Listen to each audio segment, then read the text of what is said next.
आज ही Doubtnut app download करें। Doubtnut पर होगा अब आपके सभी मैथ्स, केमिस्ट्री, फिजिक्स और बायोलॉजी डाउट्स का सफाया। बस अपने क्वेश्चन की फोटो खींचो, उसे क्रॉप करो और तुरंत वीडियो सोल्यूशन पाओ। Download now. देखो इस क्वेश्चन में मुझे क्या गिवन है, the three identical spheres each of mass 1 kg are kept as shown in figure touching each other with their centres on a straight line.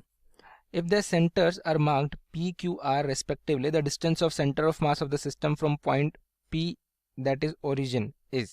तो क्वेश्चन मुझे क्या बोल रहा है, मेरे पास तीन आइडेंटिकल स्फेयर्स हैं, ठीक है. आइडेंटिकल है मतलब इनका रेडियस सेम रहा होगा, सेम साइज रही होगी, तीनों का मास भी इक्वल है 1 kg, ठीक है. ये कुछ इस तरीके से रखे हुए हैं एक दूसरे को टच करते हुए, ठीक है. इनके सेंटर्स को हमने नाम दे दिया पी क्यू आर. तो मुझे बताना है कि इन तीनों स्फेयर्स का जो सिस्टम है उसका centre of mass P point से कहाँ लाई कर रहा होगा, और आंसर मुझे देना है इस फॉर्म में, जैसा कि हम ऑप्शंस में देख सकते हैं, ठीक है. तो देखो इसको करने के हमारे पास दो तरीके हैं.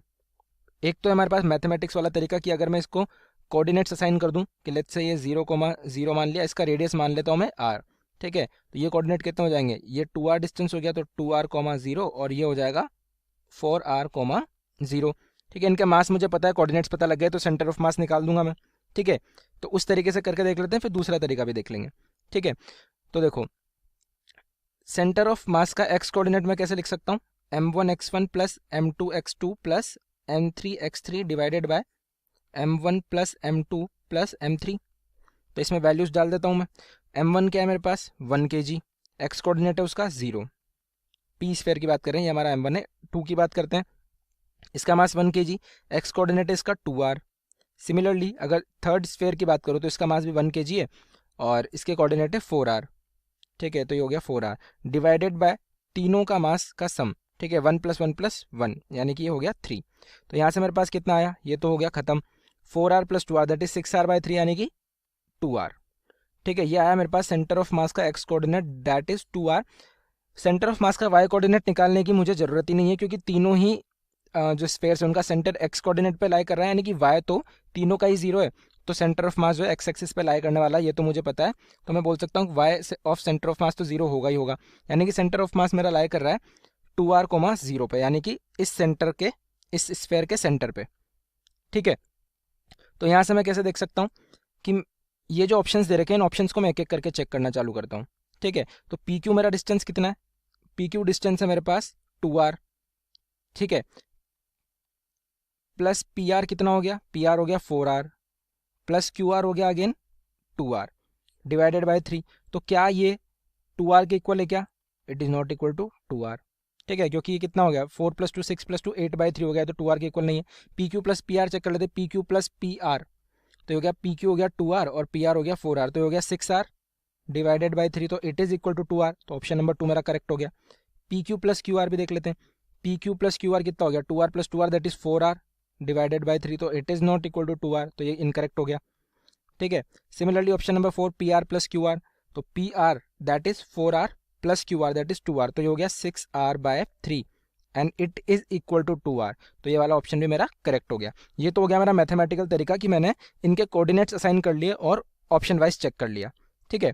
दूसरा तरीका क्या आता है मेरे पास कि मैं एनालाइज करूँ क्वेश्चन को.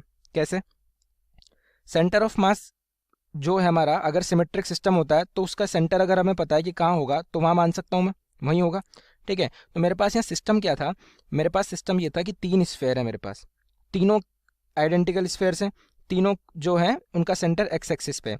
तो 3 अगर मेरे पास बॉडीज रखी हैं इस तरीके से और मुझसे कोई बोले कि इनका सेंटर कहाँ होगा, तो ऑब्वियस सी बात है बीच वाली के सेंटर पर सेंटर होगा, ठीक है. बीच वाली जो बॉडी है, बीच वाली बॉडी का जो सेंटर है उसके सेंटर पर सेंटर ऑफ मास हो जाएगा, ठीक है. ये तो जनरल सिमेट्री से हम बोल सकते हैं. सेंटर ऑफ मास का मतलब क्या हुआ कि अगर मुझे कोई एक पॉइंट पार्टिकल कंसिडर करना है तो उसको सिस्टम पे कहाँ कंसिडर कर सकता हूँ मैं, जिसका मास पूरे सिस्टम के इक्वल हो. तो सेंटर ऑफ मास सिमेट्री से हम देख सकते हैं, 3 पार्टिकल रखे हैं मेरे पास, तीनों सिमेट्री से रखे हैं, तीनों का मास भी आइडेंटिकल है, पूरे स्फेयर्स आइडेंटिकल है. तो जो सिस्टम का सेंटर है, यानी कि तीनों में से बीच वाला जो स्फेयर है उसके भी सेंटर पर ये मेरा सेंटर ऑफ मास होगा, ठीक है. अब मैं ऑप्शन से चेक कर सकता हूँ कि पी क्यू डिस्टेंस जो है वो मेरा सेंटर से, यानी कि ओरिजिन से मुझे डिस्टेंस बताना था पी से कितनी दूर है. तो पी से पी क्यू डिस्टेंस जितना दूर होना चाहिए, तो ऑप्शन को चेक कर लेते हैं. पी क्यू, ठीक है, P R plus Q are, P Q हो गया, ये जो डिस्टेंस है ये आपस में इक्वल है, और ये जो है ये 2 टाइम्स इसका डिस्टेंस हो गया, तो P Q plus P R, तो P Q plus P R, जिसको मैं क्या लिख सकता हूँ, एक बार तो पी क्यू कवर हो गया, और पी आर पे जाऊँगा तो 2 बार पी क्यू कवर हो गया, यानी 3 P Q plus Q are, यानी एक बार पी क्यू और कवर हो गया, डिवाइडेड बाय 3, तो ये तो 4 पी क्यू बाय 3 हो गया, गलत हो गया, पी क्यू आना चाहिए मेरा आंसर। तो ऑप्शन 2 चेक कर लेते, P Q plus P are, P Q कितना हो गया, एक बार पी क्यू, पी आर पे देखूँ तो एक बार पी क्यू जितना डिस्टेंस प्लस क्यू आर, तो क्यू आर भी पी क्यू जितना ही है, तो ये कितना हो गया, 2 times P Q divided by 3, यानी 3 पी क्यू बाय 3 आ गया मेरे बराबर, पी क्यू के बराबर आ गया, तो ऑप्शन नंबर 2 करेक्ट हो गया। ऑप्शन नंबर 3 देख लेते हैं, P Q plus Q R, तो पी क्यू कितना है, let it be P Q, Q R कितना हो गया plus P Q divide by 3, तो ये तो 2 पी क्यू बाय 3 हो गया, तो ये गलत हो गया। ऑप्शन नंबर 4 हो गया P R plus Q R, तो पी आर कितना हो गया 2 पी क्यू के बराबर, प्लस क्यू आर यानी कि 1 पी क्यू डिवाइडेड बाय 3, तो 3 पी क्यू बाय 3 यानी कि पी क्यू, यानी कि ऑप्शन नंबर 4 मेरा करेक्ट हो गया। ठीक है, तो दोनों ही मेथड से हम सॉल्व कर सकते हैं डिपेंडिंग ऑन द इंडिविजुअल कि उसको कौन सा मेथड सूटेबल लगता है। ठीक है, सेकेंड जो मेथड हमने देखा था एनालाइज वाला, क्वेश्चन को एनालाइज करके देखने वाला, उसमें हमें ज़्यादा कैलकुलेशन की ज़रूरत नहीं है, नहीं कोऑर्डिनेट्स मानने ना कुछ करना है। ठीक है, तो उसको हम डायरेक्टली देख सकते हैं। ओके, तो आई होप आप लोगों को क्लियरली समझ आया होगा। Thank you. क्लास 6 से 12 से लेके नीट IIT JEE मेंस और एडवांस के लेवल तक 10 मिलियन से ज़्यादा स्टूडेंट्स का भरोसा। आज ही डाउनलोड करें डाउटनट ऐप या व्हाट्सएप कीजिए अपने डाउट्स 8400 400 400 पर।